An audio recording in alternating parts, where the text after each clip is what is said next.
আমি এখানে আলু পোস্ত বানানোর জন্য কড়াইতে তেল দিয়ে দিয়েছি। তেল আমার গরম হয়ে গেছে। আমি এখন পেঁয়াজ কুচি, আমি একটা মিডিয়াম সাইজের পেঁয়াজকে কুচিয়ে নিয়েছি। সেই পেঁয়াজ কুচিটা তেলের মধ্যে দিয়ে দেব। দিয়ে আমি পেঁয়াজটাকে হালকা একটু লাল লাল করে হালকা একটু ভেজে নেব, লাল লাল করে না, একটু হালকাভাবে ভেজে নেব। আমার পেঁয়াজ দেয়া কমপ্লিট হয়ে গেছে। আমি এবার পেঁয়াজটাকে গ্যাসের ফ্লেমটাকে বাড়িয়ে নিয়ে আমি পেঁয়াজটাকে একটু নাড়াচাড়া দিয়ে নেব।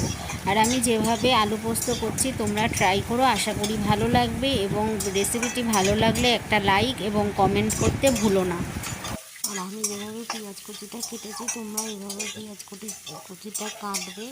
এর থেকে বেশি মোটা মোটা করে কাটবে না, পারলে আরও সরু করে কাটবে। যত সরু করে পেঁয়াজ কুচিটা কাটবে তত ভালো হবে। তো এই দেখো আস্তে আস্তে এদিকে আমার পেঁয়াজটা ভাজা হয়ে গেছে। আমি এই পর্যায়ে আলুগুলোকে এই যেরকম ছোটো ছোটো করে কেটে নিয়েছি সেই আলুগুলোকে কড়াইয়ের মধ্যে দিয়ে দিচ্ছি। আমি এখানে মিডিয়াম সাইজের 4টে আলুকে এরকম ছোটো ছোটো করে কেটে ধুয়ে নিয়েছি।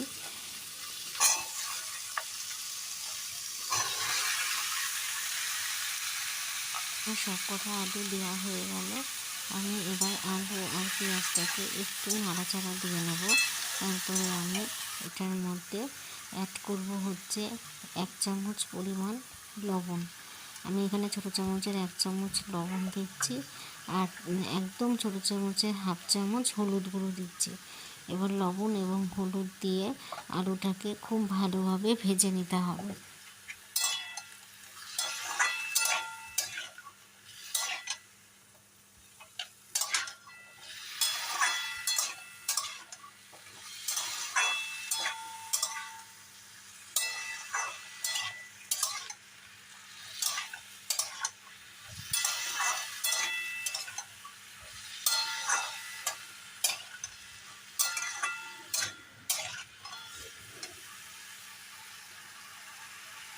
দেখো এই যে এখানে আমার আলু ভাজা হয়ে গেছে। আমি এই পর্যায়ে কাঁচা লঙ্কা আর পোস্ত বেটে নিয়েছিলাম, সেই কাঁচা লঙ্কা আর পোস্ত বাটাটা আমি আলুর মধ্যে দিয়ে দিলাম।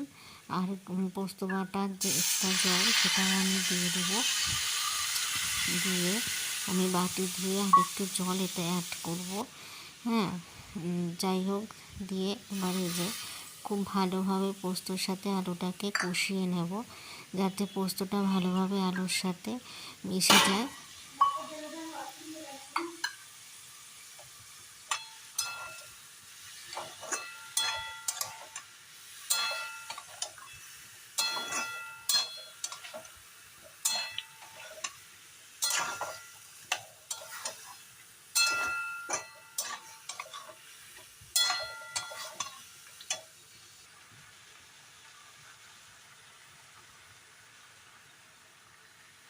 আমি আবার আর 1 চামচ, ছোটো চামচের আর 1 চামচ লবণ অ্যাড করলাম।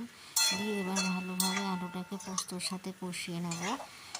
কিছুক্ষণ কষিয়ে নিয়ে তারপরে আমি পরিমাণ মতো, এখানে আমি 2 চামচ লবণ অ্যাড করেছি। তোমরা তোমাদের স্বাদ অনুযায়ী এটাকে বাড়িয়ে কমিয়ে নিতে পারো।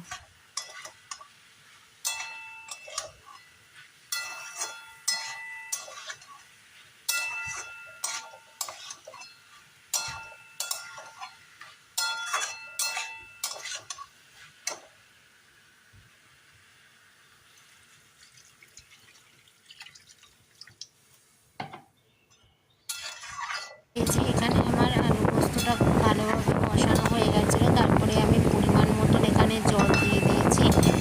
তো এটা আলুটা সিদ্ধ হওয়া অবধি আমি অপেক্ষা করব।